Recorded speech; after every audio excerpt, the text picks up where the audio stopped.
Hello, everybody in St. Gallen and everywhere around the world. Thank you very much for joining us. I'm Nina dos Santos here from CNN to moderate this next session over the next 45 minutes. This plenary discussion on one of the most important issues of the day, setting the scene for the next year to come and also speaking right to the heart of that matter that matters so much to the students at St. Gallen, the business community and activists worldwide, which is the issue of trust and how to regain trust through climate action. The exact name of this panel is Regaining the Trust of Younger Generations Through Climate Action. And I'm delighted to say that we're joined by a diverse panel that represents both business, but also climate activists as well. Let me start out by introducing our panellists, and then I'll just lay out a few thoughts about the theme at hand. Källenius is the chairman of the board of management of Daimler AG. He joins us. We're also joined by Ramphele, who's the co-president of the Club of Rome, which is a crucial think tank that so long ago identified at St. Gallen University in one of its seminal speeches this issue of rampant consumerism and its effect on the planet. Very avant-garde that report was back in 1972. And we're joined by Luisa Neubauer, who's the German climate activist. Some people around the world have referred to you, Luisa, as the Greta Thunberg of Germany, if you like. And last but not least, Rich Lesser, the CEO of Boston Consulting Group. So as you can see, two men, two women. We have mature business leaders and also youngsters as well, people from the business community and also people from the climate change movement as well. Thank you, everybody. And just a few thoughts on the subject at hand and also how it feeds into the research that St. Gallen University itself has been doing. The Club of Rome first presented, as I was saying before, its seminal report, which was entitled Limits to Growth back in 1972. That was 49 years ago at the St. Gallen Symposium. And what that piece of research did was to warn the business community, consumers, politicians of the effects on climate and on future generations of unfettered consumerism. What they wanted to do here was to raise the alert level for a more sustainable future. It's taken us a long time to get that message underway and to start acting on it. What we're going to be doing over the next 45 minutes is talking about some tangible examples, but this is something that we know young people really care about. St. Gallen University every year does a survey of many of its young leaders and asks them what the real most pressing issue of the day for them is that feeds into the subject that this year's symposium is based upon, that issue of trust. And guess what? No surprise to say that climate change action was at the top of their list. Let's start out by coming to Källenius first and foremost. As a business leader at the helm of one of the biggest automotive companies anywhere in the world, and the automotive sector being so pivotal for German growth, how do you balance that issue of regaining trust for the younger generations who say, might want to buy your cars in the future, but they're also saying we could live with less? In our company over the last many years, as we've had this discussion, it really starts with a mindset shift. You have to make up your mind what we need to do to combat climate change. And for our company, we have said the Paris Agreement is a must. If that is a must, and we're going to dampen the effect of climate change, we have to take action, both technologically, in terms of our industrial footprint, and of course, how we make decisions, where we allocate our capital. In that spirit, 2 years ago, we announced something that we called Ambition 2039. That is a commitment from the company to put a stake in the ground to try to be 10 years ahead of the Paris Climate Agreement to turn our business fully CO2 neutral. And when we say that, we're not just talking about the product itself. It's really 4 dimensions. It's the product. It's kind of the obvious thing for a car company, zero emission vehicles, but you have to do it hand in hand with your supply chain, your own production, but also the product in use. So all 4 dimensions need to be addressed. We're on that journey now. It is a major, major transformation for our industry and also a major shift in our industrial operations. And if you ask me now, 2 years after we made that commitment, how is it going? Do I feel that we can get it done? I would say I'm even a bit more optimistic now than I was then that this is going to happen. And if anything, the 2039 date now looks conservative And I believe that perhaps we can achieve this earlier. And I don't want to downplay all the things that need to happen for us to be able to realize this, both industrially, technically, and economically. But we made the decision, we're on our way. We have decided we got to be an architect and solve this problem. And hand in hand with that, maybe for later discussion here, is also the topic of resource preservation and how we decouple economic growth from use of raw materials. I'm so glad you mentioned all of those different issues of the supply chain. I do want to come back to them, but I want to come to Luisa Neubauer here and ask you about this idea of, take for instance, Mercedes and Daimler's 2039 ambition, which might even be accomplished a bit earlier. You're fresh from a major victory in the German courts, which has acknowledged your argument that people aren't doing enough quickly enough. So say 2039, is that anywhere near quickly enough for people like you? Well, I think the question isn't really if that's quickly enough for me or people like me or my generation or so on. But the big question in the room is this enough to keep global warming to 1.5 degrees? That's the limit that's being set, and that's not just a number, but that's a scientific line that has been drawn to make sure that as many people as possible can survive, can live on a healthy planet, can keep their livelihoods, don't have to flee, and all those things, and we kind of preserve a world that can feed 10 billion people in 2050. So that is not up to me, but what we know is, just scientifically spoken, that if, in Germany, for instance, the science is quite obvious. We need to be at zero emissions by something around 2035. So 2039 kind of doesn't work out of that. And there are also reports that, for instance, looked at how companies in the German stock market perform in terms of their climate targets. And when we're looking at that, and I mean, these are numbers from 2019, so that can change, of course, but at 2019, for instance, they calculated that if every company would behave like Daimler does in terms of climate protection and emission mitigation, we would have global warming up to 3 degrees. That is just, taking from the climate performance of Daimler, and that is this for all the companies in the ranking. And Daimler, for instance, way behind BMW in this kind of ranking.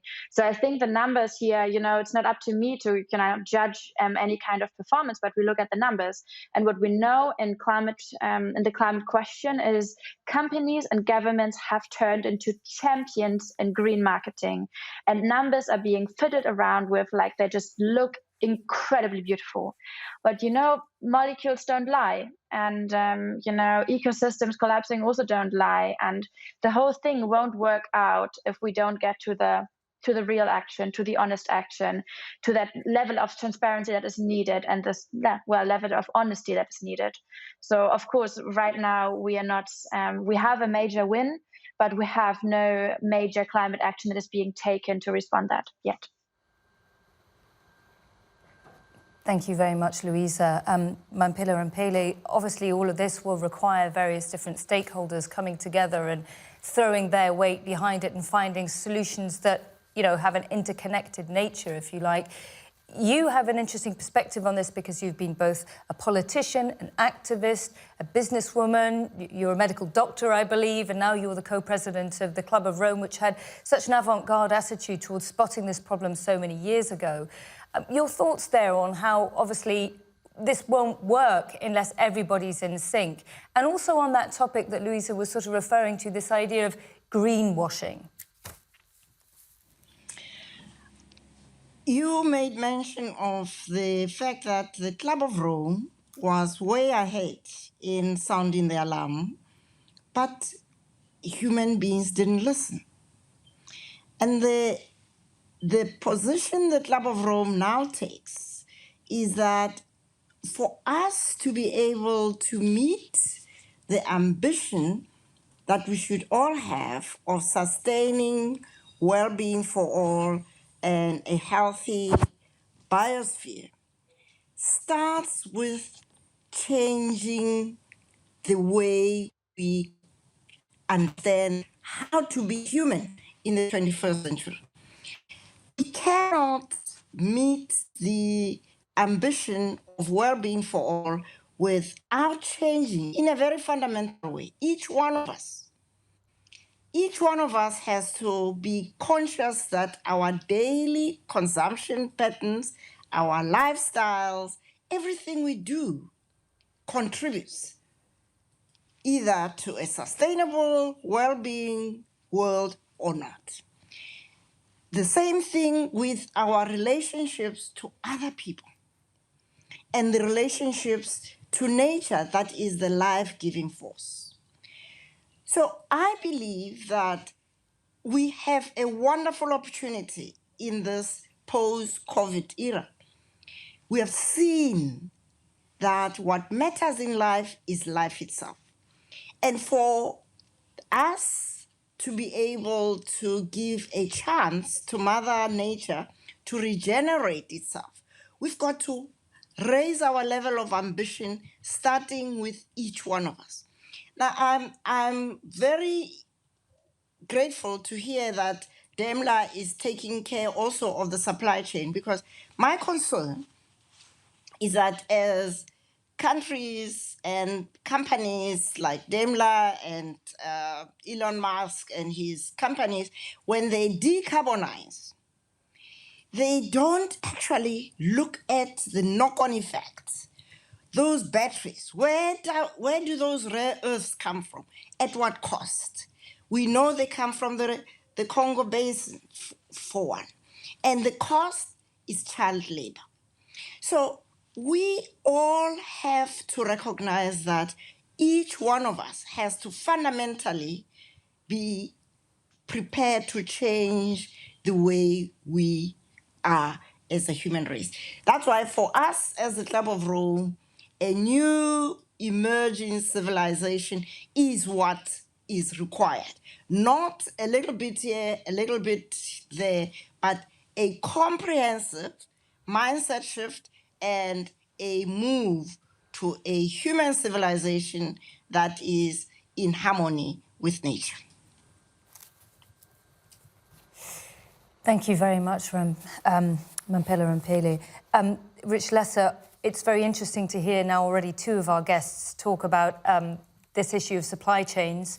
You, as the CEO of Boston Consulting Group, which advises so many companies around the world on how to become more profitable, more efficient, and so on and so forth. You must have an interesting perspective on this issue of supply chains, because the reality is one decision in one side of the supply chain will have such a huge effect further down the line. And as we were saying before, none of this is going to work unless everybody's on board.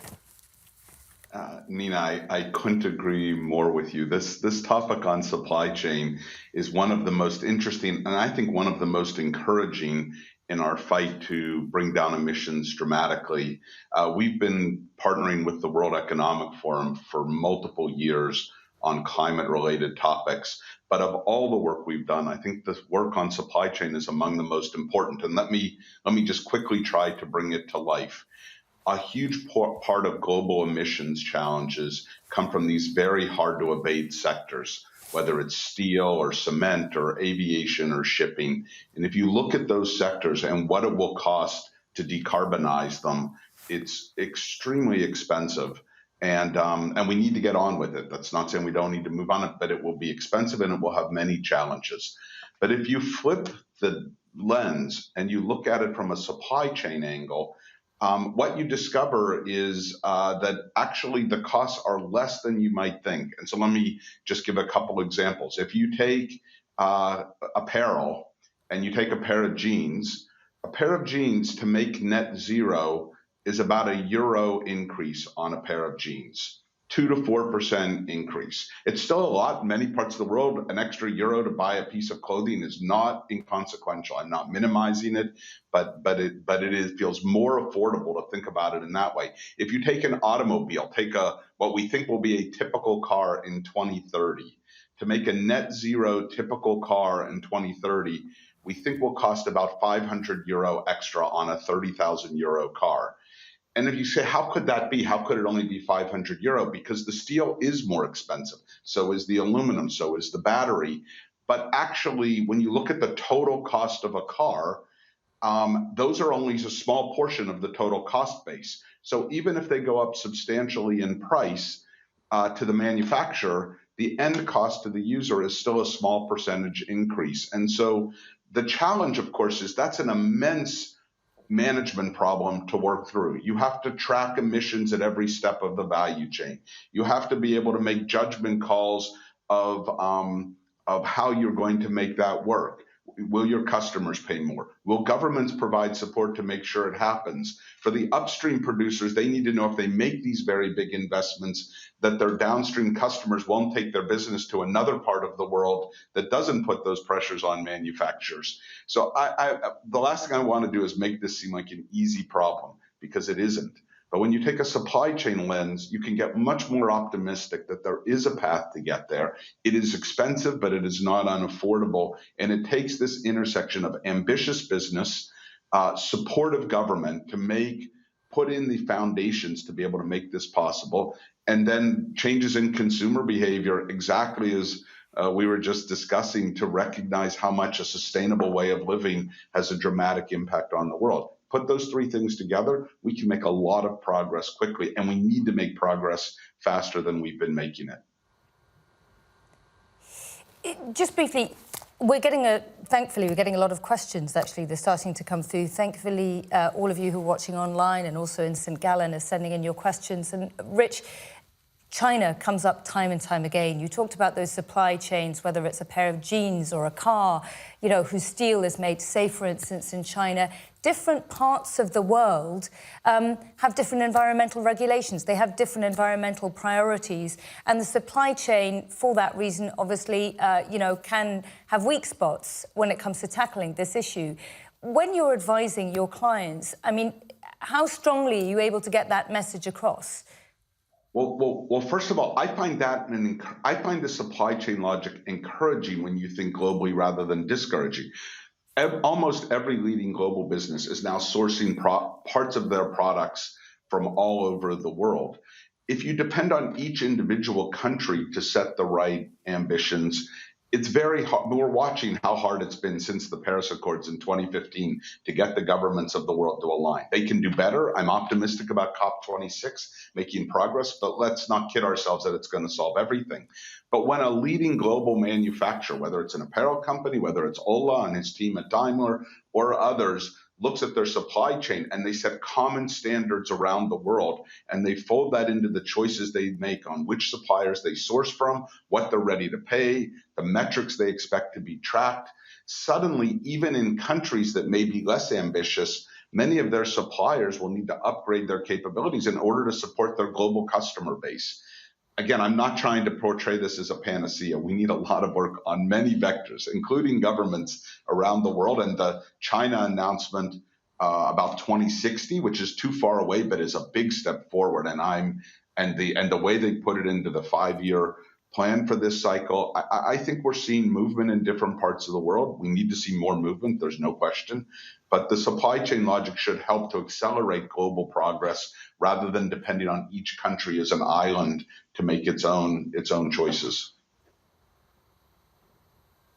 Ola Källenius, just coming to you here, we were talking, there are so many different things that influence the ability to reach these targets, not least also the political will to invest in things like infrastructure that would allow people to charge their cars and have fully electric cars. Many countries are coming out with these national level ambitious targets, but as yet, it's not entirely clear whether the infrastructure is going to be there for that. And as such, people might be tempted to put off, say, buying a Mercedes completely electric car in the future if they don't know whether or not they're going to be able to charge them. What are your thoughts on how your discussions are going with governments to try and make sure that the infrastructure is also there, to try and make sure that if, say, for instance, you want to deliver a fully carbon neutral fleet of cars in the future, which is in your ambitious plan, that is actually a viable proposition for people to buy all over the world? Whereas we realize that this is a very big task to get a charging infrastructure set up around the world, and for maybe the heavier commercial vehicles, a hydrogen-based infrastructure on top of that. I'm very encouraged by the discussions that we have with politicians around the world lately. It seems like all three major economic regions have made the decision that the problem needs to be solved, and we now need to get on with it. So there is political will. We as a company, whereas we primarily have been a product company and not been the infrastructure company, we're also investing into this and being one of the builders of infrastructure. And we try to work with other industries that maybe are natural partners to building infrastructure, because you're saying it, to speed up adoption. We need to make mobility available to people, that people need to go back and forth to work or whatever they need their mobility for. I don't think it's an option to eliminate the mobility, but rather to then turn it around to a zero-emission option. Much of that work needs to happen in this decade to set ourselves up for an acceleration towards the ultimate target of decarbonization. And in that context, I just wanted to dovetail into a couple of things that were said that I highly identify with.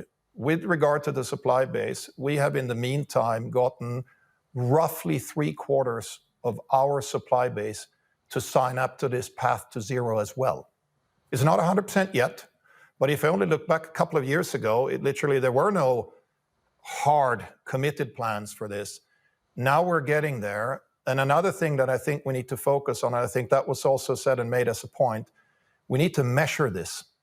And we need to measure it in an objective way. We have decided as a company to sign up to the Science-Based Target Initiative, knowing that we're starting from a position that a couple or 3 years ago, more or less all of our fleet and our business was based upon combustion-based vehicles. But you then plot a gradient to get to the target that is in alignment with the Paris Agreement, and you let somebody else measure you on it. And that gradient is pretty steep. So as a technology optimist, agreeing with Rick that we can't downplay how big of a task this is, we can get this done. And certainly we're allocating our capital and our resources to this task. Are you going to be speeding up your product development then, in light of the Supreme Court decision in Germany about needing to, take further action more quickly on climate change? That decision had already been made. If I take a pure financial view of this issue, any one company operates in the financial markets, and investors decide whether they want to invest in our stock or not. Every serious big institutional investor today would not put money into your company unless you have a credible plan for decarbonization. So from a capital markets point of view, you have no choice. So we have already decided the money is going into the new technologies. Now, to switch a transport industry that has been built up over 130 years, there is some inertia to that, and it's a major industrial task. Once you have the intent, of course, where does the problem end up? It ends up on the desk of the engineers and the production planners and so on. It actually needs to be physically done as well. But the capital allocation switch, that decision is already made. So you could call it electric first for some products, hydrogen first. In any case, it's going to go into a zero-emission future. And that's why I said that 2039 date is probably the most conservative scenario that we're looking at. Well, Mamphela, Ramphele, that would be good news, presumably, for you to hear that big companies are changing the way they do business and very conscious that, that needs to be done as soon as possible. Where do you think the optimum balance is, though, really, for business self-regulation and, of course, that path towards carbon neutrality? I'm very encouraged to hear what I'm hearing, but I do want to caution us that this is not simply a question of costs in terms of being able to pay higher supply prices in order to make up for these services that we are taking out of nature. Let's take, for example, this issue of batteries and the rare earths. It doesn't matter how much more expensive those batteries are. There has to be a limit to our demand for rare earths if we are going to have a sustainable world. That's what we need to be also factoring into this. I mean, we have just created another channel for extracting more rare earths in bitcoins, right? How do we think we are going to be able to sustain this? And so what is needed is a complete rethinking of what is important, what is of value, what can we do without, and even the things we need to use, how much is enough? And for as long as you are increasing your production every year, it doesn't matter whether you've put in 500 Rand or dollars on a pair of jeans. The fact of the matter is you are taking from a limited stock of natural resources, things that cannot be returned. So I think the cost we are talking about in terms of supply chain is much more than just the dollars. There is what we are talking about in the Club of Rome more and more, the issue of ecosystem services. My continent of Africa is generating oxygen for the rest of you through the forests in the Congo and elsewhere. And yet, this demand for rare earths is going to lead to the undermining of the Congo forest. Because if you disturb the Congo River that feeds into the water system that sustains that forest, we are in trouble. It doesn't matter how many dollars you pay in compensation. So we really need to, I would like to plead for a more ambitious rethinking about what matters in life and how much is enough. Rich Lesser, how much is enough? I really appreciate what Mamphela just said and the question she's posing for all of us, not just as leaders, but as citizens living in this world. I do think it's hard for business to make that judgment. Like, I do believe at some point there's a responsibility for government to set the ground rules against which business operates and the rules that we're all playing toward. And so I think right now governments have been slow, frankly, to put in place the rules by which we want businesses to operate. And by rules, I don't just mean mandates and requirements. I mean a price on carbon. I mean appropriate subsidies and incentives for businesses to invest, to make the changes in line, including the kind of questions that Mamphela is putting in front of us, and protections for businesses that make these ambitious moves to believe that their customers won't simply take their business to another part of the world that cares less. And so on those three dimensions, plus in some cases just needing rules or mandates to at least set the high-level framework that people are heading toward, I think government has an important role to shape the context that we as citizens operate in, the consumption patterns we take on, and that businesses operate in to compete effectively, to offer great products and services to their customers, to do it in ethical and responsible ways, and to plan for the future. I think these are really big questions, but I would have to say most of the CEOs I talk to would have a hard time thinking about how to engage on Mamphela's question because they compete in markets where the rules are defined and consumer aspirations are defined in ways, and then you try to serve those as best you possibly can. But that is the question. And I would just, one last point. I do believe one of the topics that business leaders talk about all the time now that speak directly to Mamphela's point is circularity, and how we build more circularity into our products and services so that we are not just consuming more resources every time we offer a new product or service. And I believe that emphasis on circularity is one of the paths to meet consumer aspirations and needs and help many people in this world who are struggling to improve their lives and livelihoods coming from places of poverty, and to be able to do that in responsible ways. A more circular economy bridges the gap, I think, between Mamphela's very good challenge and what we need to do to help people lead better lives. Luisa, would you like to weigh in on that point? Yeah, I would love to. Thank you. Just on a couple of points here, because I think, let's be clear about, some of the power dynamics here. When we talk about trust here, and I mean, rebuilding trust is a great thing, but when we talk about, politics and automobile companies, and, automobile companies argue that politics isn't fast enough or ambitious enough, let's not forget that especially in Germany, politics is very tightly knit around what automobile lobbyists campaign for.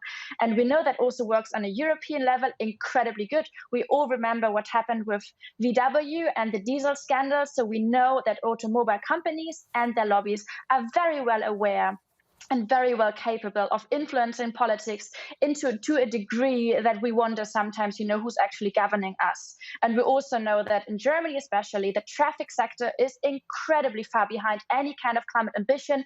Emissions have basically not dropped at all in the last 30 years. And that is also because every kind of reduction, every kind of, raise in efficiency has been directly replaced with more cars flooding the streets. And, the legislation before that was made partly in those lobby groups, arguing for more cars everywhere. Second thing is, when trying to weigh yourself out of, question of what is enough and how many resources can we actually, take and destroy, arguing with what consumers want and, just feeding the consumers' desire, I don't think that works out either, because we also know that it's the industry's job to tell people they want something they don't actually need. That's the bigger concept behind these kind of economies we're working in. That is, and these we get, and I think some of those questions were raised before. These are very existential questions, and we get into questions of philosophy here. But just arguing that people want something and we're just there to kind of feed them, that is not the role of industries, of companies in this 21st century world that we're in. And I think finally, I think there is a great potential for new technologies to rise up, for new technologies to help solve some of the big problems and challenges we're facing in the 21st century. But, there is also a very fine line between, praising new technology and actually hiding that a lot of that technology is basically just reproducing mechanisms that have brought us into this issue. And, replacing a combustion engine with a hybrid car is not what will get us out of the climate crisis, knowing that most hybrid cars are actually running on fossil fuels. And we also know that, of course, there will be a limit at some point of how many cars do we need in the world, how many more cars can there be. And we also know that effectively what the German court has ruled is that there needs to be some kind of combustion engine phase out by 2030. And that is not a question you can just leave to your investors, but that is a mindset you have to make yourself up. And when you say, Paris is a must, let's be honest about how much of a must it is when it comes to getting rid of fossil fuel cars, of combustion engine. The opposite word of innovation is exnovation, and very few people know that, because humanity sucks, and phasing out ideas that were once really good, especially ideas that saved us in the 20th century and are just, not up to date anymore in the 21st century. But, right now we're at a point that we need to exnovate fossil fuel cars and exnovate the idea that, we will have more and more cars in this world. Now, obviously, Ola Källenius, I think it's opportune that I give you a chance to respond to some of those points. I think Dr. Ramphele brought up a very important point. Of course, we're all very much focused on CO2, and CO2 is the pressing issue in terms of climate change. But there is another as big of a task. Rick called it circular economy. In our sustainable strategy, we call it resource preservation. We must decouple economic growth from the usage of original resources. that we ultimately pull out of the ground. So we're putting together a plan whereby the amount of secondary material that goes into new product has to rise. From a technical point of view, this challenge is almost bigger, but it's no less urgent in terms of our engineering targets. You made one example about Congo. Yes, of course, cobalt comes from Congo. It is the biggest reserve of cobalt. Cobalt is used in most of the NMC-based batteries that now go into, yes, zero-emission vehicles. You kind of solve one problem, but you create another challenge. So what do we need to do here? First of all, we need to engineer the cobalt out of the battery. We're working on that, and already today in the generation of batteries that we're putting into our cars now, and the ones that we have in the pipeline, the percentage in the recipe will be so much less than it was in the past. But it's not enough. You then have to ultimately get to a circular economy. At the end of life of every battery, you develop technologies to extract virtually all of the material again, and you can put it in at the beginning of the process. Many of these things are happening. It's not completely solved. I don't want to be here too rose-tinted glasses about this, but it's center stage in our strategies. With the topic of are we sincere about CO2 or not? Of course we are. The view that some people sit in some smoke-filled room thinking about how to dodge the question, that's very much a view of yesteryear. It's not the atmosphere that I'm seeing, and it's certainly not the discussion that we have with governments around the world.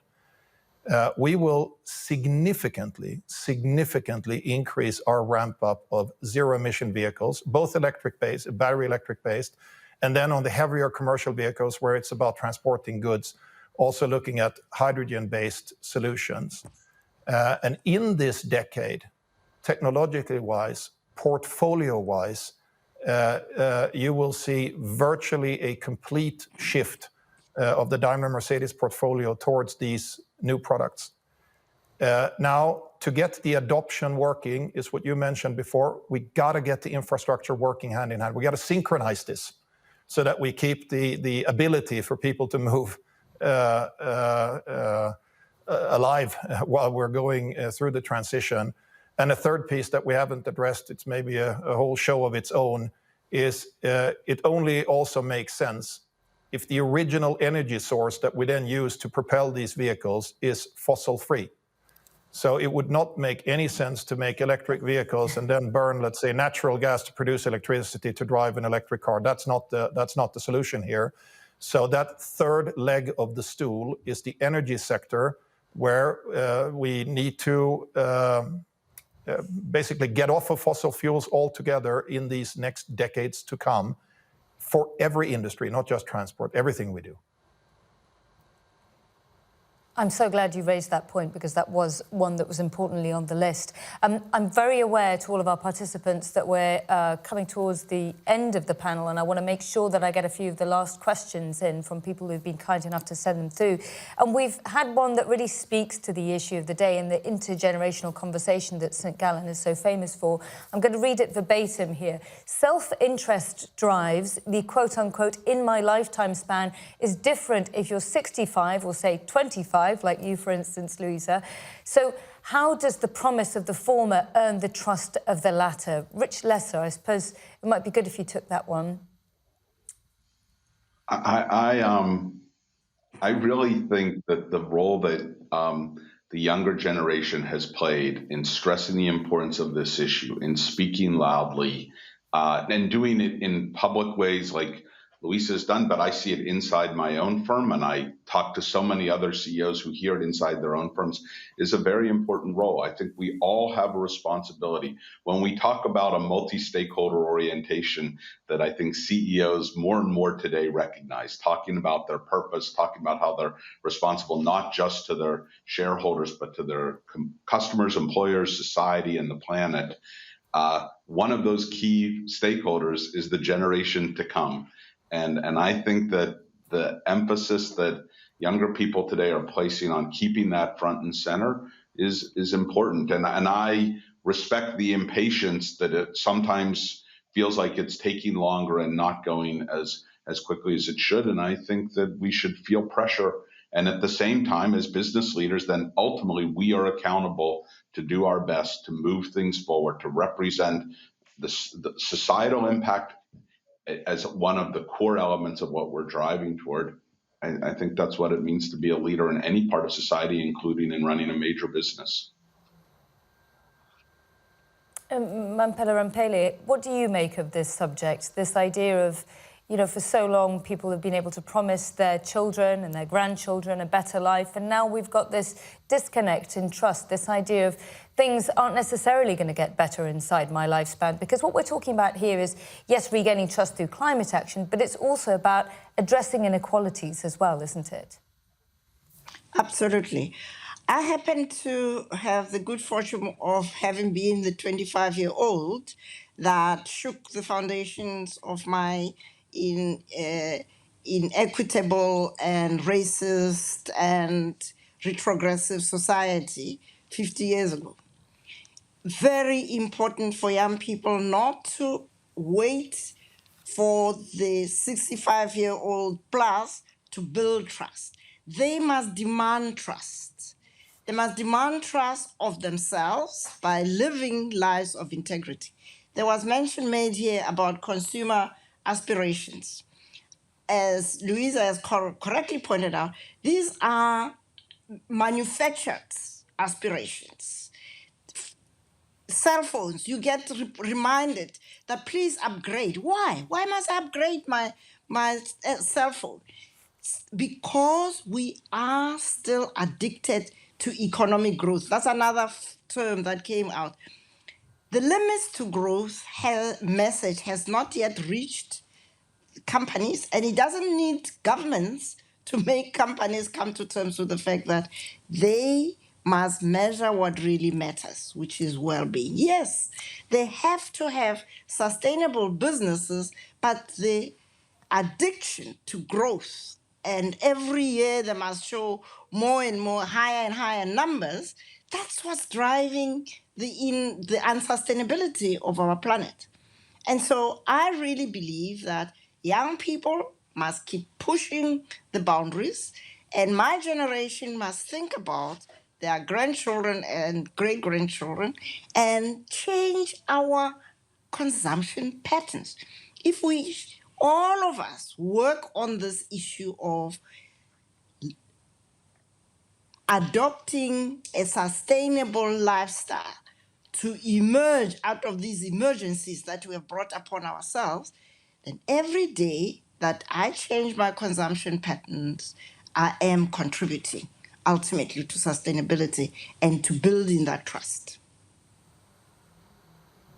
Mamphela, obviously it depends where you are in the world, doesn't it? Isn't it true that sustainability and being environmentally friendly is more expensive in some parts of the world? People just can't afford it, even in Western countries. Well, if you can't afford sustainability, then you can't afford life. And so it's really a false dichotomy. I come from a continent which made possible, it's the cradle of humanity, and that the sustainability of humanity was made possible by an attitude, a mentality that says everything is connected to everything else. So if I take more than my fair share, I'm actually denying my neighbor.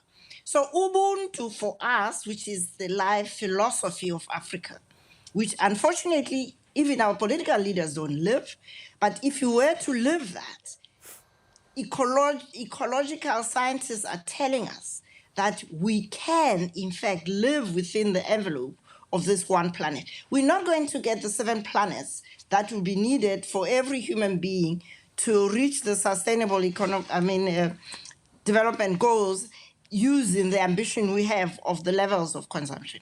So change in a very fundamental way in terms of our relationships to ourselves, to our neighbors, and to nature is vital.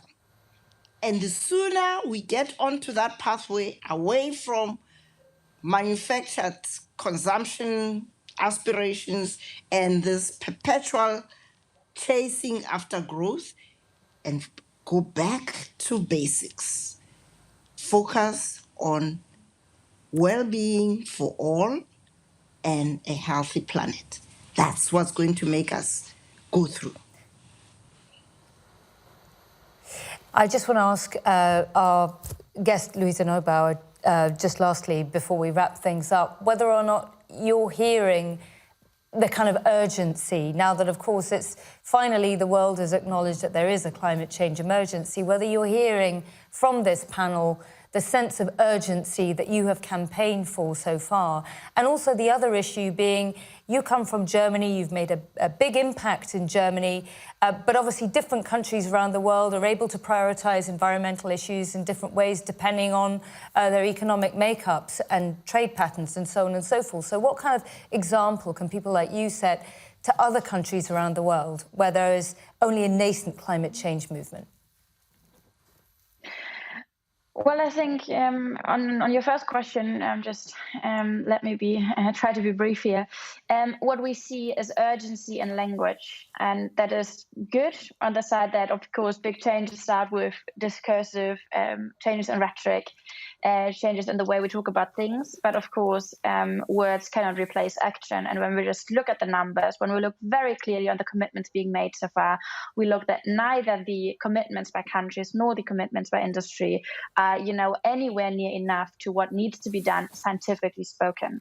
So that's basically what we need to get. We need to, shift from this change that has been starting on a marketing level, on, sustainability reports being published, on really nice, good headlines, to changes that are actually being implemented in the way that we deal with, the rare resources we have, the emissions, the protection of ecosystems, and the end of mass extinction, effectively, to, provide a livelihood for people around the world, which we now know clearer than ever we actually have a right to, as ruled by the court. And on your second question,